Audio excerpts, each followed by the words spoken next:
श्रद्धा आणि संस्कारांचा संगम. श्री गुरुदेव दत्त दिगंबर महाराज प्राणप्रतिष्ठा सोहळा संपन्न. गुरुनामाच्या नामस्मरणाने दुमदुमली श्री गुरुदेव कॉलनी.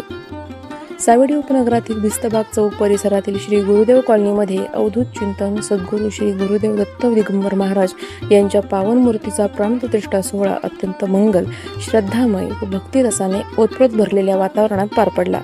दिगंबरा दिगंबरा श्रीपाद वल्लभ दिगंबरा या नामस्मरणाने संपूर्ण परिसर दुमदुमून गेला होता. दिनांक 5 फेब्रुवारी व 6 फेब्रुवारी या सलग 2 दिवस चाललेल्या या दिव्य सोहळ्यात वैदिक परंपरेनुसार गौरी मंत्री पूजन, गुणवाचन, वास्तुमंडल पूजन, रुद्रपूजन, योगिनी पूजन, मातृका पूजन, क्षेत्रपाल पूजन, भद्रमंडल पूजन, होम हवन आदी विधी विधिवत पार पडले. मूर्तीची भव्य शोभायात्रा, अभिषेक व प्राणप्रतिष्ठा सोहळा संपन्न झाला. यावेळी भाविकांच्या डोळ्यात भक्तीचे अश्रू तर मुखी गुरुनाम होते. त्यानंतर नैवेद्य, महाआरती व महाप्रसादाचे आयोजन करण्यात आले.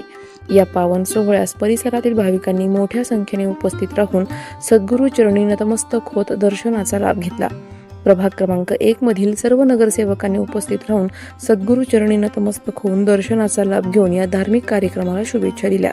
या पावन कार्यासाठी सोलट परिवार यांनी तन मन धनाने सहकार्य करून कार्यक्रम यशस्वी केला. जय गुरुदेव दत्त. आज दिनांक 6/2/2026 रोजी आपण आज अवधूत चिंतन श्री गुरुदेव दत्त यांच्या मूर्तीची प्राणप्रतिष्ठा करत आहोत. तर त्यासाठी काल आणि आज 2 दिवस आपण विधी केलेले आहे आणि आजचा पण विधी चालू आहे.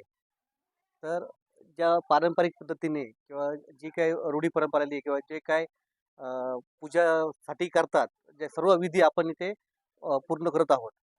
तर काय झालं होतं की 4 ते 5 वर्षापूर्वी आमच्या इथे औदुंबराचे झाड आले होते. तर काय केलं घरच्यांनी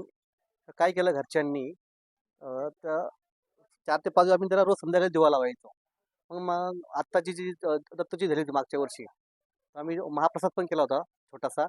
नंतर ठरवलं की आपण या ठिकाणी काहीतरी, आम्हाला हळूहळू प्रचिती आली. मग ठरवलं की काहीतरी आपण छोटंसं असं सुंदर असं एक छान दत्तगुरूसाठी मंदिर उभारू असं.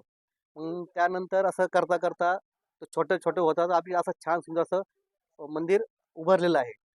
तर आज त्यासाठी आम्ही दत्तगुरूची प्राणप्रतिष्ठा करत आहोत. तर सोलट कुटुंबाच्या वतीने आज हे जे आम्ही मंदिर उभारतोय, तर ते आमच्या भागामध्ये बरोबर एक प्रसन्न वातावरण, असं भक्तिमय वातावरण तयार होईल. अधिक माहितीसाठी स्टार इंडिया 1 न्यूज पाहत रहा. चॅनलला सबस्क्राईब करा आणि अशाच अपडेट्ससाठी बेल आयकॉन दाबा.